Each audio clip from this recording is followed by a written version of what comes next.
Hello, hello, welcome back. It's No Apologies on Beck. We are talking about Governor Burgum, a Republican. You may not have realized that by his actions recently and really for the past year, but it's true.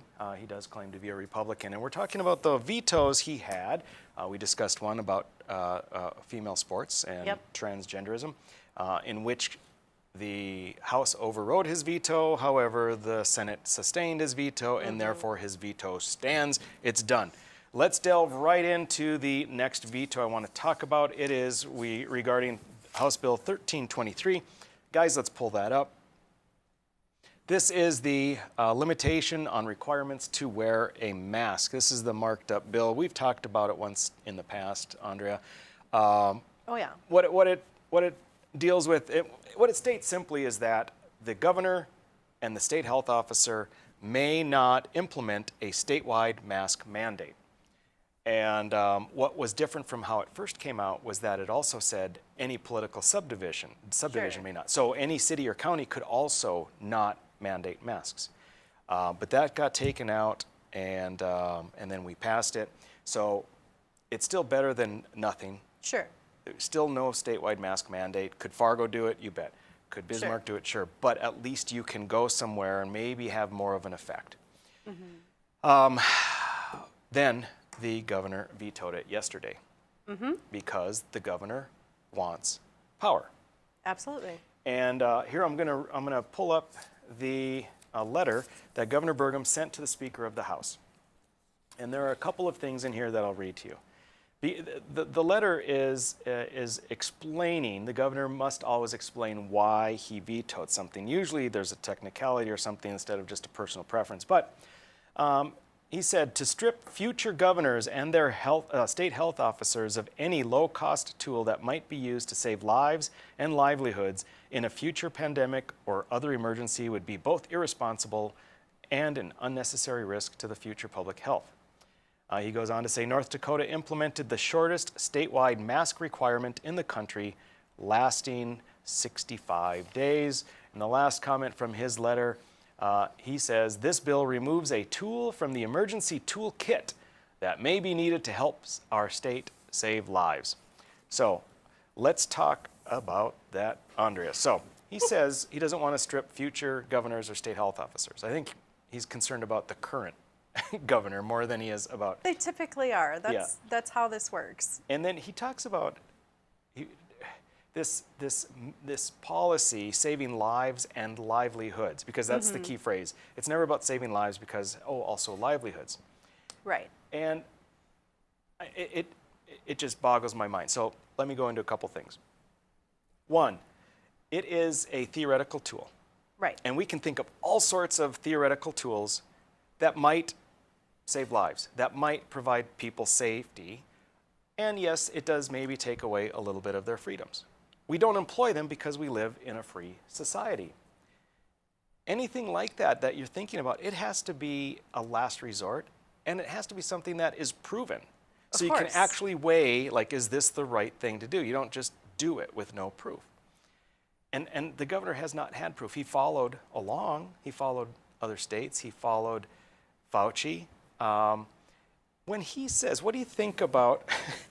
What do you think about the authenticity of a statement when he says, we were, of the states that gave a statewide mask mandate, we were the shortest? Who cares? Right. What about the states that didn't issue any mask mandates? So 65 days is a long time compared to zero. Zero, right. And I'll remind you that the state south of us had 0, and their COVID curve, their COVID rate, was nearly identical to ours, and in some metrics, better than ours. Yep. So when he talks about these types of things, well, we need this tool, we just need it, and we're saving lives and livelihoods, it drives me nuts. The lives and livelihoods thing drives me nuts. Because if the governor wants to save lives and livelihoods, he should not close businesses like he did in March and April. Absolutely. Because that's not saving livelihoods, that's stealing livelihoods. Absolutely.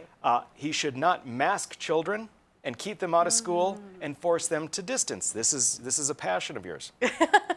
So he's worried about lives and livelihoods, but he's implementing policies which have no factual basis. And if anything, the facts indicate young children are the last people that need to be masked. Absolutely. The disease rarely affects them, and when it does, it almost never affects them seriously. And also there are studies to show that the kids don't transmit it nearly like adults do. Yet, we're going to institute policies, masks, that cause them to have anxiety, depression, train them to accept these kind of government mandates, make them hate school, cause them to lose a whole year of educational advancement, because that's what the studies are showing, right? And disconnect them from people in their lives.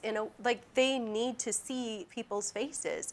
Young children, toddlers, babies, even teenagers, I'm sorry, they need to see the look on my face when I am telling them what they need to hear. They need to see that. And you can't hide half of that information from them and then expect them to fit into a normal society in a world where we're not going to have masks. Like, I'm not going to live in a world with masks, so we're going to figure this out. Exactly. Well, and your kids are fortunate that you're able to do that. Oh, well, yes. So he points out, I do homeschool all 4 of my children. They are free from this oversight, and nobody's going to make that rule for them. No one. Good for you. I think it's fantastic. Continuing along those same lines, the governor shouldn't implement policies that force people to stay in their homes. Exactly. Increasing domestic violence. Yes. Increasing substance abuse. Increasing suicide. Increasing substance abuse. Increasing depression. I mean, he's saying, oh, we need to have masks because of saving lives and livelihoods. All of the policies you're implementing are not saving lives, and they're definitely not saving livelihoods. They're harming livelihoods. And I challenge anyone out there, you tell me how his policies have saved lives. Show me the data, because they haven't. If anything, if suicide, like in California, teenage suicide increases, that's a result of the policies. That's taking lives. And then, don't even get me started on the elderly. I get emotional about that. Oh, yeah. Keeping elderly locked up in isolation for months on end, only to have them die from failure to thrive, that's an embarrassment. So I know I've gone on a tangent here, but what I'm getting at is all these tools that he thinks he needs are ridiculous and they're harmful.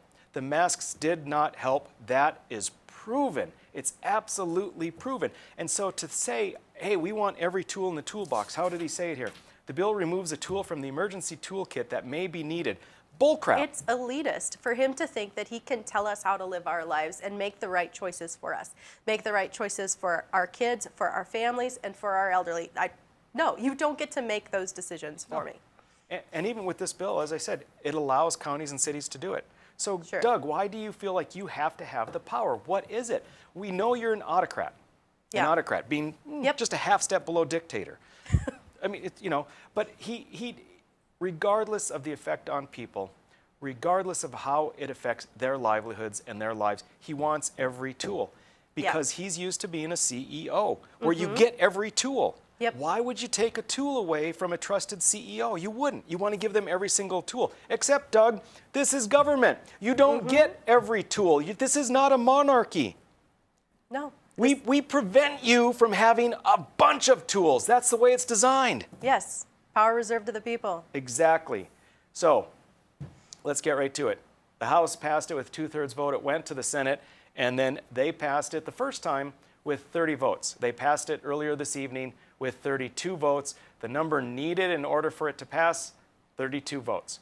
So, ladies and gentlemen, your legislature did you one. Did you a good one. Very happy about it. Yes, so there now is a law in which the state may not implement a statewide mask mandate. It's a done deal. Love it. So happy. Love it. So happy. All right. Folks, stick with us. We're going to be talking about more legislative bills, kind of a potpourri. And then after that, we're going to have a guest, very interesting guest. So stick with us.